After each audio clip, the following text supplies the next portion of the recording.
आज के इस वीडियो में हम आपको दिखाएंगे सालासर बालाजी मंदिर का रहस्य और किस तरह से आज भी बालाजी महाराज यहाँ पे निवास करते हैं। सबसे पहले तो आपको बताते हैं कि किस तरह से बजरंगबली नागौर से चलकर चूरू आए। इस भूमि में ऐसा क्या था जो बजरंगबली को नागौर से चूरू आना पड़ा। इस मंदिर का इतिहास कुछ इस तरह से है। सालासर में रहने वाले एक संत थे मोहनदास जी, जो बालाजी के परम भक्त थे। उनकी अपार भक्ति से प्रसन्न होकर बालाजी महाराज ने उन्हें स्वप्न में आके दर्शन दिए और नागौर के आसोटा गांव में मूर्ति के रूप में प्रकट होने की बात बताई। उनके स्वप्न के कुछ दिन बाद ही नागौर जिले के आसोटा गांव में रहने वाला एक किसान अपने खेत में हल जोत रहा था। बरसात का समय था, काफी अच्छी बरसात हुई थी। जब किसान अपने खेत में हल चलाने लगा, तब चलते चलते हल के निचले हिस्से से कुछ टकराने का एहसास हुआ और गुजरती हुई सी आवाज सुनी। किसान ने हल को रोककर जमीन में खुदाई की। खुदाई में किसान को जो मिला उसे देखकर किसान को अपनी आंखों पर यकीन नहीं हुआ। किसान ने देखा कि बालाजी महाराज की विशाल मूर्ति किसान के हल से टकरा गई। किसान ने हल को रोककर मूर्ति को जमीन से बाहर निकाला, मूर्ति को साफ किया और खेजड़ी की ठंडी छांव में रख दिया। तभी किसान की पत्नी किसान के लिए खेत में बाजरे का चूरमा लेके आती है। जब इस बात का पता किसान की पत्नी को चलता है, तब दोनों मिलकर श्रद्धा से बालाजी को चूरमे का भोग लगाते हैं। तब से लेके आज तक सालासर बालाजी को चूरमे का भोग लगाया जाता है, क्योंकि चूरमे का भोग सालासर बालाजी सबसे पहले स्वीकार करते हैं।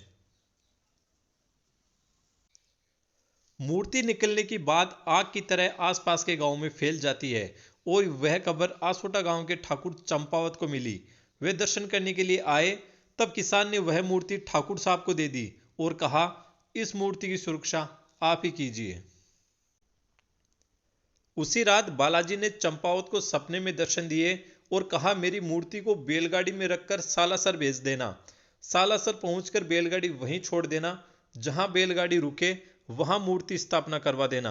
दूसरी तरफ सालासर के संत मोहनदास जी ने भी ठाकुर को संदेश भेजकर मूर्ति के बारे में पूछा। इस बात से ठाकुर आश्चर्य में पड़ गए कि आखिर सालासर में रहने वाले मोहनदास जी को मूर्ति के बारे में कैसे पता चला। अगले दिन उन्होंने मूर्ति को बैलगाड़ी में रखकर भजन मंडली के साथ सजा धजा कर सालासर भेज दिया। जहां बैलगाड़ी रुकी वहां आज सालासर बालाजी का मंदिर है। ये सिद्धपीठ उसी समय से श्रद्धालुओं के लिए आस्था का केंद्र बनी हुई है।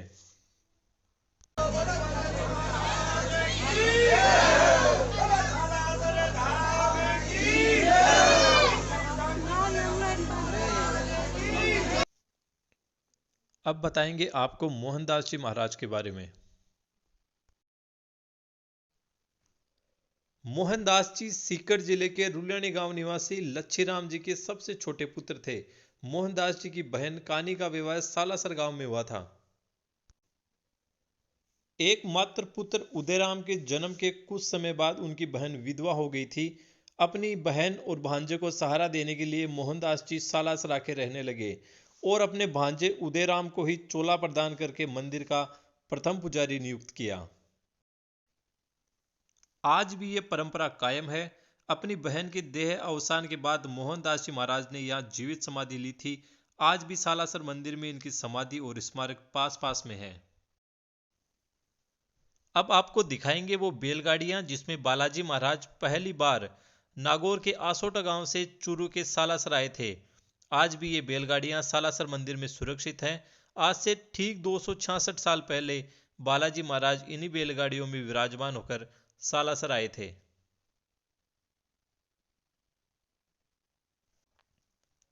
अगर आप भी बजरंगबली के भक्त हैं तो वीडियो को लाइक और चैनल को सब्सक्राइब करना ना भूलें।